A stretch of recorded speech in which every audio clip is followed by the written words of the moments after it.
who have come here to cover this press conference, and all the students also who have come here to, with their concerns about this inquiry committee.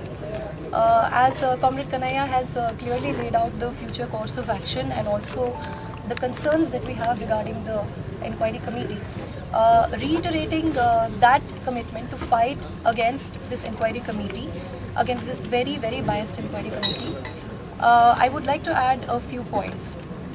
We have seen over the past few months how repeatedly not only the student union, not only the teachers association, the students of this campus with a signature campaign with around signed by almost about 2,000 students here at the administration block, they rejected this inquiry committee. Why have the students rejected the inquiry committee? Why have the teachers rejected the inquiry committee? The reasons for this are very, very clear. As we can see, most of the defendants in the committee, as Comrade Kanhaiya has also said, are from the Dalit, from the Muslim or the OBC communities. And at the same time, the person who is heading the committee, Rakesh Bhatnagar, he is the treasurer of Youth for Equality. Even now on the Youth for Equality blog, we can see Rakesh Bhatnagar's name and his official address mentioned as the treasurer, as the person to whom contributions must be sent. This is one aspect of it. There is another aspect. Many of you might remember that the earlier chief proctor, he had resigned from his post. The reasons were very much related to this inquiry committee. He mentioned how first a proctoral committee was formed, and within 4 hours of formation of that proctoral committee, this inquiry committee was formed. And you cannot dissolve, the administration cannot simply dissolve a proctoral inquiry committee without any documentation. What is happening really is that the government, instead of fighting us politically, instead of taking us on issues that we raise in front of them, we raise issues of unemployment, we raise issues of fellowship, of hostel, of caste-based discrimination on campuses. We raise questions about their policies like Swachh Bharat. We raise questions about Beti Bachao. We raise questions about their communal programs. And that is why they are targeting us. This inquiry committee, it's quite laughable that in a university where students pay rupees 250 as the fees for one semester, where the poorest of the poor students come and get elected to the union, there you are expecting students to pay rupees 10,000 and 20,000 fine. What is this? This is simply to create a chilling effect so that students do not say anything against Modi, students do not say anything against the government. We are being at a time when you might have seen that we have gone throughout the country challenging Modi government's policies, and people have responded in an overwhelming manner. At that time, the government is forcing upon us its decisions. The government is fighting with us a proxy war. This inquiry committee is nothing but a proxy war that Narendra Modi is trying to fight with us through his puppets that he has installed in the administration. And as Comrade Kanhaiya has pointed out, they are in this process to install more and more such puppets in the administration. Now, we have been left with no other option but to fight this politically. And as Comrade Kanhaiya also mentioned, right now we have some pressing concerns in the university related to the admission policy. Many of you might be journalists who have been covering JNU for a very long time. You might know that in April and in October every year, there is supposed to be an academic council meeting. This must be the only semester in the past however many years that there has been no inquiry, there has been no academic council meeting. The administration was supposed to hold an academic council meeting by the end of April 2016, by the end of this semester, but it has not held. Why is it so? Because the administration, without consulting the students, without consulting the teachers, has pushed some very, very undemocratic changes to the admission policy. The deprivation point system has been fiddled with. There has been something like a cluster system introduced in the School of Languages, which restricts the choice of subjects that the students can opt for. At the same time, the High Court in its order has said that OBC students, OBC candidates must be given relaxation at both levels, both at the level of the minimum eligibility and at the level of the cutoff. But the administration overturning the High Court decision says that we will give relaxation only at one level. We must tell the administration that it is not their prerogative to give or to not give. Social justice is a concern that cannot be left to the prerogative of the university administration. They tell us that you violated the law of the land, but they themselves are violating the law of the land.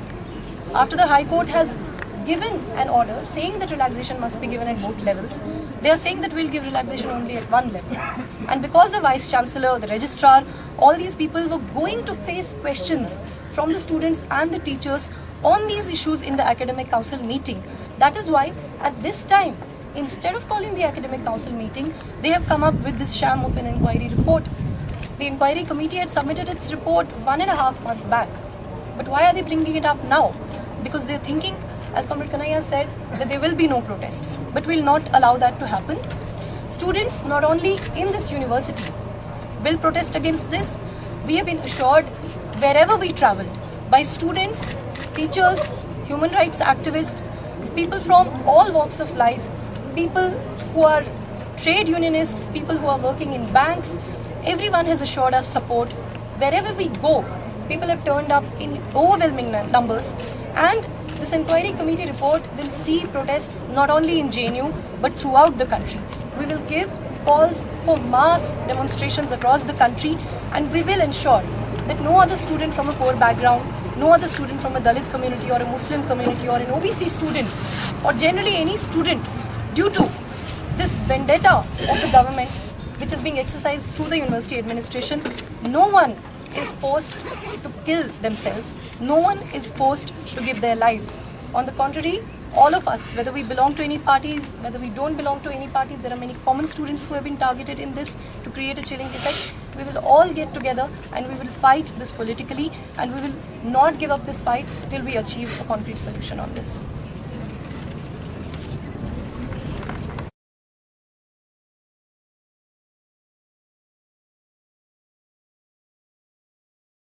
आप सभी media person को इस press conference में आने के लिए बहुत बहुत धन्यवाद करते हैं। जैसा कि आप सब लोगों को मालूम है कि कल हाई लेवल इंक्वायरी कमेटी की रिपोर्ट के आधार पर एडमिनिस्ट्रेशन ने छात्रों के ऊपर पनिशमेंट किया है और एक एक्शन लिया है, जिसमें प्रशासन का ये कहना है कि इनडिसिप्लिन के आधार पर ये कार्रवाई की गई है और अलग अलग स्टूडेंट के ऊपर अलग अलग चार्जेस लगाए गए हैं। उसमें कुछ के ऊपर मॉनेटरी फाइन किया गया है और कुछ लोगों को रेस्टिगेट किया गया है यूनिवर्सिटी से और कुछ लोगों को हॉस्टल से निकाला गया है। उसमें हमारे कुछ एप्रीहेंशन शुरू से रहे हैं JNU की तरफ से। सबसे पहला एप्रीहेंशन ये था कि हाई लेवल इंक्वायरी कमेटी का जो फॉर्मेशन हुआ, उस फॉर्मेशन को लेकर के ही 11 फरवरी को जो JNU का प्रोटेस्ट था, उसमें हमने वाइस चांसलर के सामने अपनी आपत्ति दर्ज की थी कि ये हाई लेवल इंक्वायरी कमेटी एक डेमोक्रेटिक इंक्वायरी कमेटी नहीं है, क्योंकि इसमें अलग अलग कम्युनिटी के लोगों का रिप्रेजेंटेशन नहीं दिया गया है। इसमें पहले 3 लोगों की कमेटी थी, जिसमें तीनों मेल टीचर थे, उसमें किसी महिला का रिप्रेजेंटेशन नहीं था।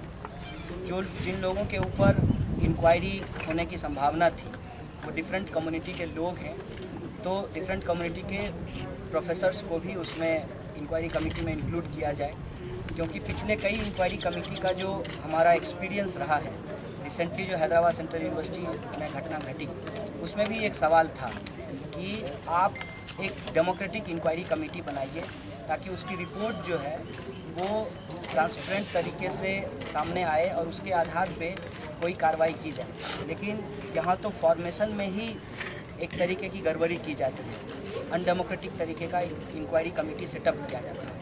फिर उस अनडेमोक्रेटिक इंक्वायरी कमेटी के द्वारा जो रिपोर्ट आती है उसके ऊपर सवाल खड़ा होना लाजमी है। मसलन इस इंक्वायरी कमेटी के जो हेड हैं राकेश भटनागर, वो इंडिया अगेंस्ट रिजर्वेशन नाम का मूवमेंट इस देश के अंदर चलाए थे और उसी के तहत इस कैंपस में एक ऑर्गेनाइजेशन बना था यूथ फॉर इक्वलिटी, जो रिजर्वेशन का विरोध करता था। और इस इंक्वायरी प्रोसेस में जिन स्टूडेंट्स के ऊपर कार्रवाई की गई है वो ज़्यादातर लोग मार्जिनलाइज सेक्शन से हैं, डिप्राइव्ड कम्युनिटी के लोग हैं ज़्यादातर लोग। तो इस परिस्थिति में इंक्वायरी का जो पूरा प्रोसेस है उसके ऊपर एक बड़ा सवाल खड़ा होता है, और इसको देखते हुए Jawaharlal Nehru university students union ने अपनी काउंसिल मीटिंग करके एक रेजोल्यूशन पास किया कि इस हाई लेवल इंक्वायरी कमेटी को डेमोक्रेटाइज किया जाए। अगर इसको लोकतांत्रिक ढंग से गठित नहीं किया जाता है तब हम इस कमेटी के रिपोर्ट को नहीं मानेंगे। उसके बाद कमेटी की रिपोर्ट आई और रिपोर्ट की पूरी कॉपी जो स्टूडेंट्स हैं उनको नहीं सौंपी गई, खास करके वो हिस्सा जिसमें रिकमेंडेशन था कि किसके ऊपर क्या चार्ज है और उस आधार पर उनके ऊपर क्या कार्रवाई की जानी चाहिए। रिपोर्ट का वो हिस्सा स्टूडेंट्स को नहीं दिया गया। उसके बाद यूनिवर्सिटी जनरल बॉडी मीटिंग हुई जो कि हाईएस्ट डिसीजन मेकिंग बॉडी है। उसमें यूनिवर्सिटी के स्टूडेंट कम्युनिटी ने ये डिसाइड किया कि हम हाई लेवल इंक्वायरी कमेटी को नहीं मानते हैं, क्योंकि स्टूडेंट्स के तरफ से जो एप्रीहेंशन है उसको एडमिनिस्ट्रेशन के द्वारा एड्रेस नहीं किया गया है। ये बहुत खुशी की बात है हम स्टूडेंट्स के लिए कि टीचर्स एसोसिएशन ने भी इसी तरीके का एप्रीहेंशन एडमिनिस्ट्रेशन के सामने रखा, और उन्होंने भी कहा कि ये इंक्वायरी सही ढंग से नहीं हुई है, सही ढंग से गठित नहीं किया गया है। तो पहला सवाल है कॉन्क्रीटली कि जो हाई लेवल इंक्वायरी कमेटी है उसको डेमोक्रेटिक तरीके से, लोकतांत्रिक तरीके से स्थापित नहीं किया गया, गठित नहीं किया। दूसरा सवाल है कि जिस आधार पे वो लोग इंक्वायरी किए हैं उसमें जो लोग विक्टिम हैं या जिनको आज टारगेट किया जा रहा है उस रिपोर्ट के आधार पे, उनको अपना पक्ष रखने का मौका नहीं दिया गया। उसमें से 2 स्टूडेंट उमर और अनिर्बान जब जेल में थे, उनके जेल से आने से पहले ही इंक्वायरी कमेटी ने अपना रिपोर्ट सबमिट कर दिया था। और आप देखिए कि इस पूरी कार्रवाई में सबसे ज़्यादा पनिशमेंट जो है उमर और अनिर्बान के ऊपर ही किया गया है। अपने आप में एक बहुत बड़ा सवाल खड़ा करता है कि उस इंसान का पक्ष सुने बिना ही आप फैसला सुना देते हैं। तीसरा जो सबसे महत्वपूर्ण सवाल है वो ये है कि आप बार बार उस इंक्वायरी रिपोर्ट में 9 फरवरी के इंसिडेंट की चर्चा कर रहे हैं, जिस पे आपका कहना है कि अनुशासनहीनता की गई स्टूडेंट्स के द्वारा। अगर अनुशासनहीनता स्टूडेंट्स के द्वारा की गई तो फिर स्टूडेंट्स के ऊपर सेडिशन का चार्ज क्यों लगाया गया? जब मामला सब जुडिस है, जब न्यायालय के अधीन है, 9 फरवरी के ऊपर पुलिस अपना जांच कर रही है, तो यह जो इंक्वायरी कमेटी के द्वारा जांच की गई है उसके बीच में इतना कॉन्ट्राडिक्शन क्यों है? इस इंक्वायरी कमेटी में के रिपोर्ट में कहा गया है कि बाहर के लोगों ने स्लोगन लगाया। अगर बाहर के लोगों ने स्लोगन लगाया तो आप अपने कैंपस के लोगों के ऊपर किस आधार पर कार्रवाई कर रहे हैं? क्या स्लोगन लगाना अनुशासनहीनता है? ये तमाम सवाल इस इंक्वायरी कमेटी पर और इस इंक्वायरी कमेटी की रिपोर्ट पर उठता है। उसके बाद जो अगला मसला है वो ज़्यादा महत्वपूर्ण सवाल है। वाइस चांसलर साहब छुट्टी पे थे। वाइस चांसलर साहब आते ही कैंपस में सबसे पहला काम करते हैं कि इंक्वायरी कमेटी के आधार पे एक्शन लेने को रिकमेंड करते हैं। हमारा सवाल है कि इस कैंपस के अंदर स्टूडेंट्स के पास हॉस्टल नहीं है। आज भी 450 से ज़्यादा स्टूडेंट हॉस्टल के बाहर रह रहे हैं। हम लोग बार बार एडमिनिस्ट्रेशन को जा कर के पूछते हैं कि हॉस्टल का काम शुरू क्यों नहीं हुआ है, तो वो कहते हैं प्रोसेस में। इस कैंपस के अंदर ओबीसी रिजर्वेशन की लड़ाई को स्टूडेंट यूनियन ने जीता और ओबीसी स्टूडेंट्स को एंट्री लेवल पे और कट सिलेक्शन के लेवल पे, दोनों लेवल पे रिलैक्सेशन देने की बात हुई, लेकिन इस नए प्रशासन ने उस रिलैक्सेशन को ख़त्म कर दिया। यहाँ पे इस कैंपस के अंदर समावेशी नीति के तहत, इंक्लूसिव पॉलिसी के तहत महिलाओं और दूर दराज के ग्रामीण इलाकों से जो लोग आते हैं उनके नामांकन को इंश्योर करने के लिए एक डिप्रिवेशन पॉइंट का सिस्टम था। उस सिस्टम को आनन फानन में बदल दिया गया। इसके साथ साथ यहाँ पर जो मार्जिनलाइज सेक्शन के लोग हैं, वाइवा के अंदर उनके साथ एक बड़ा डिस्क्रिमिनेशन होता है। ये तमाम सवाल इस कैंपस में लगातार पड़े हुए हैं, जो सोशल जस्टिस के सवाल हैं, जो जेंडर जस्टिस के सवाल हैं और इस कैंपस को इंक्लूसिव बनाने के सवाल हैं, तमाम स्टूडेंट्स को एक बेहतर सुविधा देने के सवाल हैं। उस पर हमारे वाइस चांसलर साहब चुप्पी साध लेते हैं, लेकिन छुट्टी से आने के बाद इंक्वायरी रिपोर्ट के आधार पर कार्रवाई करने में ये बहुत